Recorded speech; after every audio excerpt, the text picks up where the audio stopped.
Activist teaching is quite misunderstood.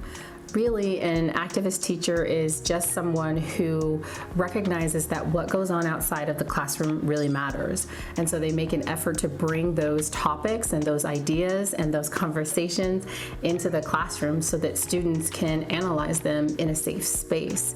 So today we're going to talk about a few things that teachers do to accomplish that goal. So I think the first thing that's important to realize is activist teachers are brave. I've only got one shot. It'll take more than that to stop me.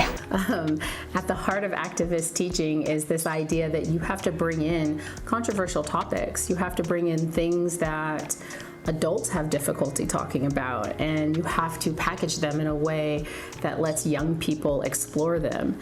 So first I want to talk about a really safe and silly example of how an activist teacher might do this.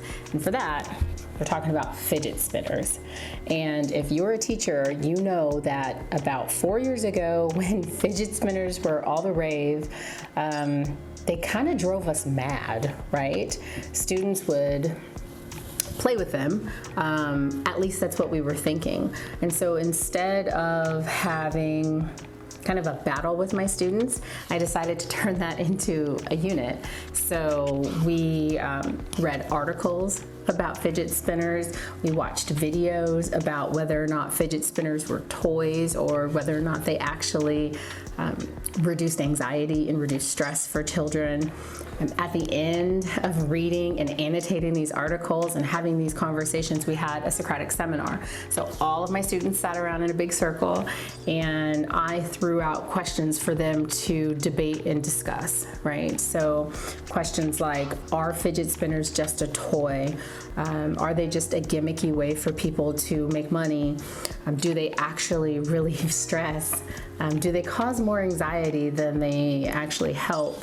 And the result is like a really awesome conversation and also complete and total engagement. Okay, so it was actually more like 83, 84%, something like that. But for high school, 10th grade English, that was pretty damn good. Because either kids loved fidget spinners or they hated fidget spinners, but they definitely had an opinion.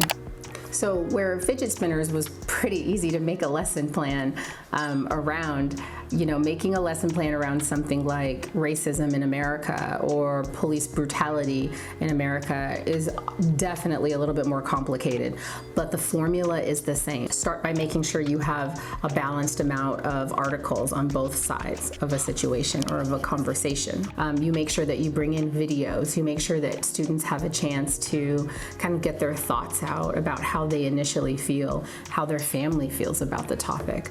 And then you culminate that in some sort of Socratic seminar or some sort of classroom discussion where students can converse with people who may disagree with them. And so students get to learn so many skills that, yeah, they need for standardized testing, which I'm against. Also, those skills that they need for life, like how to dialogue and how to disagree with respect. Those are things that adults can't do. So before a really heavy conversation like police brutality, it's really important that a teacher not only check their bias, but also show young people how to identify and check their own. You talking to me? Yup. I want everybody checking their bias. So if there is a non-binary student in your classroom, or if there is a non-religious student, black and brown students, all of those students are students that are recognized equally and respected equally in your classroom.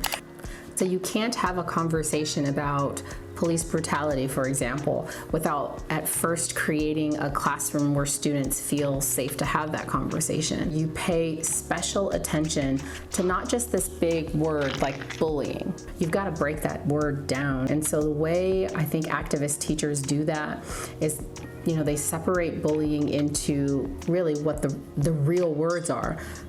Racism in the classroom, sexism in the classroom, transphobia in the classroom, homophobia in the classroom, anti-immigrant sentiment in the classroom.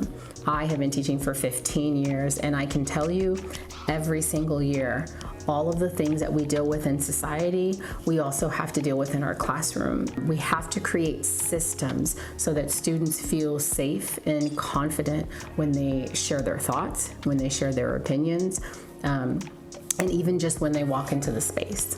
And I want to say that I'm not ignorant to the fact that bringing certain topics in your classroom is really a risk to your job.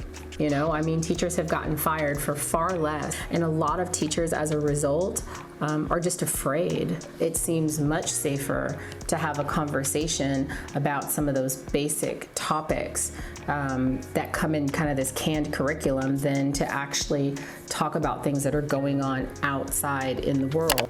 So before I go, I just want to say that this has been a rough couple of years for teachers, and I hope everybody recognizes that. Teachers are teaching during a pandemic, students are trying to learn during a pandemic, and there is no roadmap for any of it. All of that is stuff that educators are trying to help young people make sense of. And I think it can only really be done with activist teaching, right? It can only be done by taking what's going on out in the real world and helping young people make sense of it. So I will probably be making more videos about this. Until then, thanks so much, and I'll see you on the next video. Bye-bye.